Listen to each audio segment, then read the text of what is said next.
क्या आपको पता है कि जब हाई क्रॉस लॉन्च हुई तो फिर एक तरीके से टोयोटा के अंदर वो बैठ गया कि भाई अब तो और लॉन्चेस कर सकते हैं हम, और एक तरीके से ओवरऑल मारुति सुजुकी के साथ कोलैब करके जो है वो उनका मार्केट बड़ा होता चला जा रहा है। तो जैसे कुछ कंपनीज ऐसी हैं जिनकी गाड़ियां नहीं बिक रही थी, उन्होंने इंडिया छोड़ दिया, टोयोटा अपना एक्सपैंड कर रही है।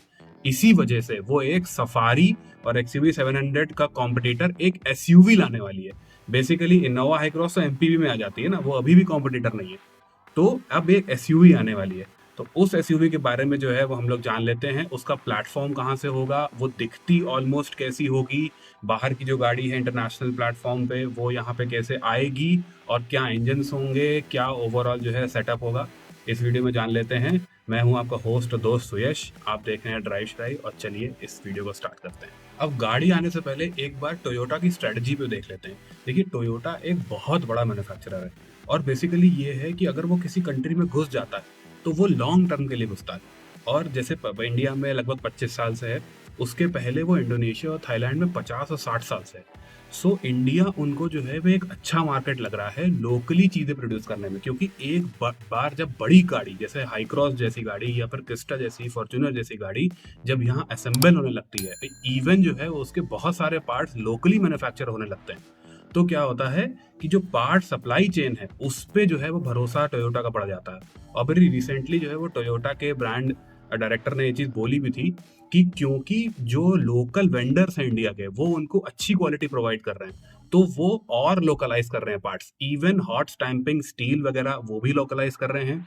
और जो उनका हाइब्रिड सिस्टम है वो तो काफ़ी हद तक जो है वो इंडिया में लोकलाइज हो रहा है। तो इसी वजह से क्या हो रहा है कि आप जो है वो एकदम से बहुत ज़्यादा हाइब्रिड पे शिफ्ट देख रहे हो। पहले हाइब्रिड गाड़ियाँ प्रियस जैसी इतनी महंगी होती थी कि जो है वो इंडिया में कोई लेता नहीं था।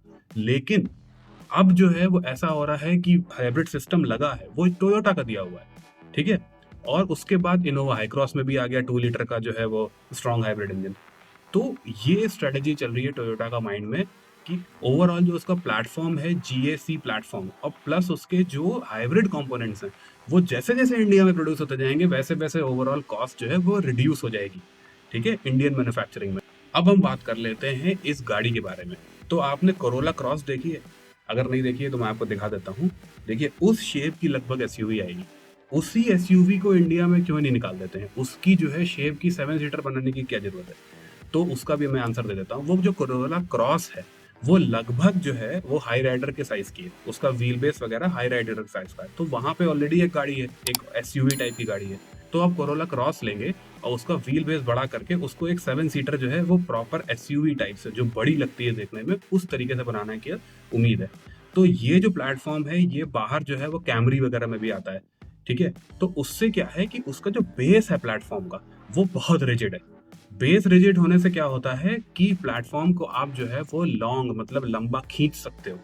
उसके खींचने से जो है वो खूब अंदर सारा स्पेस आ जाता है, राइट। तो उनको अलग से स्टिफनिंग करने की जरूरत पड़ेगी ही नहीं, क्योंकि वही प्लेटफॉर्म हाई क्रॉस में यूज हो रहा है, ठीक है। तो उस वजह से क्या होगा कि स्पेस भी बहुत ज्यादा होगा, जो टोयोटा ऑब्वियसली फेमस है, और एक एसयूवी टाइप की जो है वो गाड़ी दिखने में भी हो जाएगी, ठीक है। इंजन्स तो आपको पता ही है, ऑब्वियसली वो अगर जो है वो सफारी एक्सयूवी के एक तरीके से रेंज में आएगी, या फिर थोड़ी ज्यादा मेरिडियन के पास, मेरिडियन से थोड़ा पहले भी पहुंच सकती है, ऑब्वियसली टोयोटा है। तो उसमें बेसिकली होगा क्या कि हाइब्रिड इंजन ही आएगा। जो 2 लीटर का हाइब्रिड इंजन है, आपने जितने भी रिव्यूज देखे होंगे उसमें आप देखो कि टॉर्क ऑन पेपर उतना नहीं दिखता है, लेकिन शहर में चलाने में जो है वो उसमें इंस्टेंट टॉर्क आपको इलेक्ट्रिक मोटर देती है, ठीक है।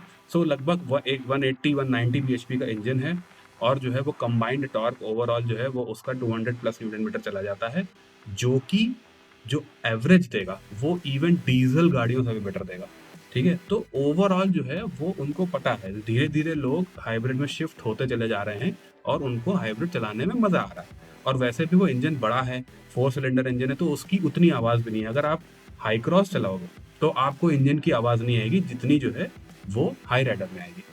तो ये बेसिकली ओवरऑल गाड़ी आने वाली है, और ये अगले साल तक जो है आपको लगभग शोकेस हो जाएगी, और उसके बाद जो है वो ऑब्वियसली उस हिसाब से आ जाएगा।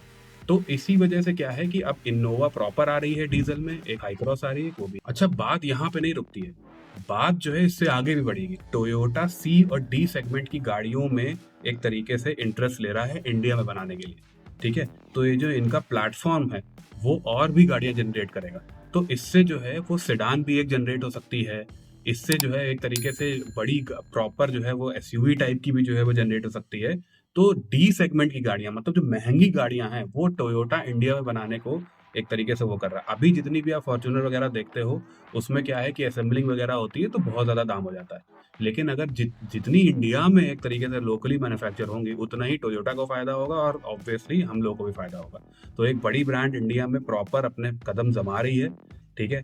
तो let's buy overall these products और उसके बाद जो है उनको कॉन्फिडेंस बढ़ेगा और सी और डी सेगमेंट की बड़ी गाड़ियाँ इंडिया में आएँगी।